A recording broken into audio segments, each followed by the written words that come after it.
नमस्कार दोस्तों, competitive wise परिवार आपका स्वागत करता है। जो इंग्लिश पढ़ने से भागते हैं, जिनको लगता है कि इंग्लिश बहुत ही हार्ड टॉपिक है, तो उनके लिए ही स्पेशल वैकेंसी आपकी निकल चुकी है। आरआरबी। आरआरबी रेलवे वाली आरआरबी नहीं है, ये आरआरबी है रीजनल रूरल बैंक अर्थात ग्रामीण बैंक।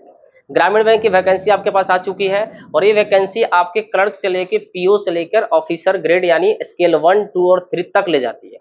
जनरली हम बात ज्यादा नहीं करेंगे, हम जनरली बात करेंगे क्लर्क और पीओ की। आपके पास देख रहे हैं कि वैकेंसी आ चुकी है। आपका ये जो वैकेंसी नंबर है ये 14 वैकेंसी, इसका मतलब हर साल वैकेंसी आता है। मैं अगर बता दूं कि यूपीएससी के बाद, यूपीएससी बोर्ड के बाद सबसे अच्छी संस्था मुझे लगती है तो आईबीपीएस लगती है।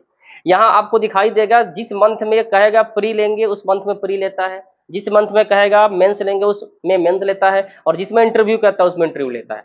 जैसे आपको पता है कि आपके ग्रामीण बैंक में क्लर्क पोस्ट के लिए इंटरव्यू की व्यवस्था नहीं होती है, जो पीओ पोस्ट होता है उसी के लिए इंटरव्यू होता है, तो उसकी भी टेंशन नहीं है। सबसे बड़ी क्या है कि हमारे यहाँ के बच्चे ज्यादा इंग्लिश से भागते हैं, तो अगर इंग्लिश से भागने वाले हैं तो आप इसको ज्वाइन कर लीजिए, क्योंकि आप इसकी तैयारी कर सकते हैं। इसमें इंग्लिश कंपलसरी नहीं होता है, ऑप्शनल होता है। या तो आप हिंदी को चूज करें या तो इंग्लिश को चूज करें।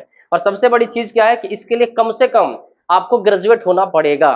बैंक में क्लर्क भी अगर आपको बनना है तो आपके लिए वैकेंसी जब निकलेगी तो आपको बता दिया जाएगा कि कम से कम ग्रेजुएशन आपको होना चाहिए।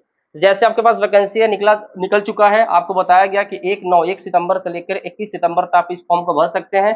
फॉर्म भरने के बाद सारी डिटेल आपके पास दी गई है कि कब इसकी प्री का एग्जाम होगा, कब इसके मेंस का एग्जाम होगा, कब इसका इंटरव्यू होगा।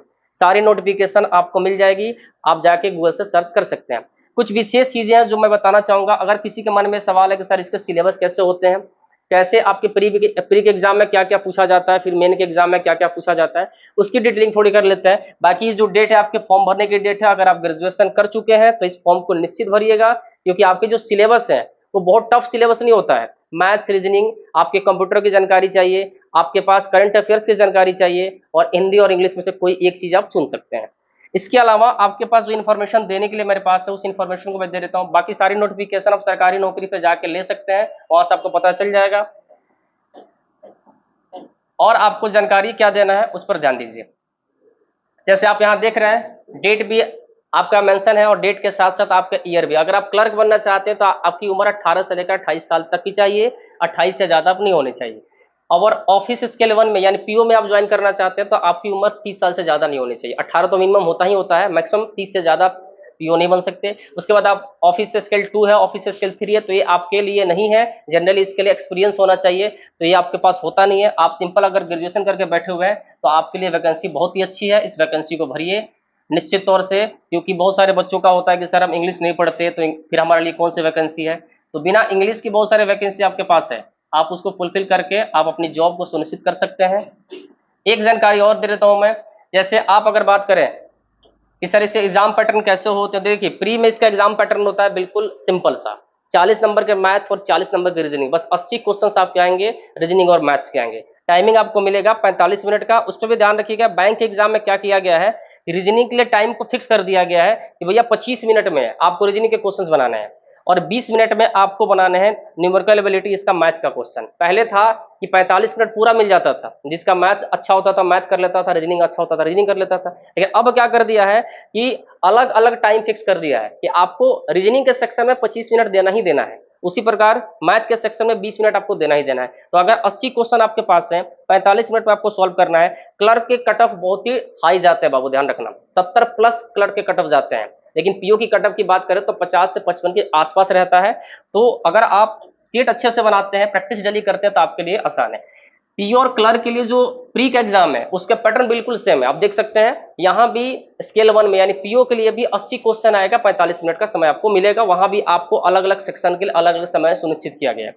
उसके बाद जब आप मेन की तैयारी करने के लिए आएंगे तो देखिए यहाँ ऑफिस असिस्टेंट यानी क्लर्क और पीओ के लिए जो मेन की तैयारी है यानी मेंस की तैयारी करिएगा, वहां भी देखिए आपके पास सिलेबस क्या दिया हुआ है। सबसे पहले रीजनिंग आपके 40 नंबर के क्वेश्चन रहेंगे और आपको मार्क्स रहेगा 50 नंबर, समय फिक्स है 30 मिनट में आपको बनाना है। उसी प्रकार कंप्यूटर नॉलेज आपको चाहिए, 40 क्वेश्चन रहेगा, सिर्फ 20 नंबर का रहेगा, इसमें आपको 15 मिनट का समय मिलेगा। जनरल अवेयरनेस यानी जीए की बात करें, करंट अफेयर्स की बात करें तो 40 क्वेश्चन रहेगा, 40 नंबर का, यहाँ भी समय आपको 15 मिनट ही मिलेगा। इंग्लिश लैंग्वेज या हिंदी लैंग्वेज दोनों में से किसी एक को चुन के बनाना है। इसलिए मैं कह रहा था कि अगर इंग्लिश नहीं पढ़ना चाहते हो कोई दिक्कत नहीं, हिंदी को पढ़ के आप इस एग्जाम को निकाल सकते हो। तो यहाँ भी 40 क्वेश्चन 40 नंबर के आधे घंटे में आपको बनाना है। न्यूमेरिकल एबिलिटी यानी मैथ्स की बात करें तो यहाँ भी 40 क्वेश्चन है, 50 आपको मार्क्स रहेंगे। टोटल 120 मिनट अर्थात 2 घंटे मिलेगा आपको 200 क्वेश्चन सॉल्व करने के लिए। तो प्री का आपने देख लिया कि 80 क्वेश्चन 45 मिनट में, मेन आपने देख लिया 200 क्वेश्चन 2 घंटे में। बहुत टफ एग्जाम नहीं होता है, इसलिए अगर आप चाहते हैं तो करंट अफेयर से थोड़ा सा ध्यान दीजिए। बाकी मैथ रीजनिंग तो आप पढ़ते ही हैं, कंप्यूटर बेसिक कंप्यूटर आता है, बहुत टफ कंप्यूटर नहीं आता है। अगर आप करंट को ध्यान में रख लेंगे, जीए को ध्यान में रख लेंगे तो आपका काम आसान हो जाएगा। तो ये वैकेंसी आपके लिए बहुत अच्छी है।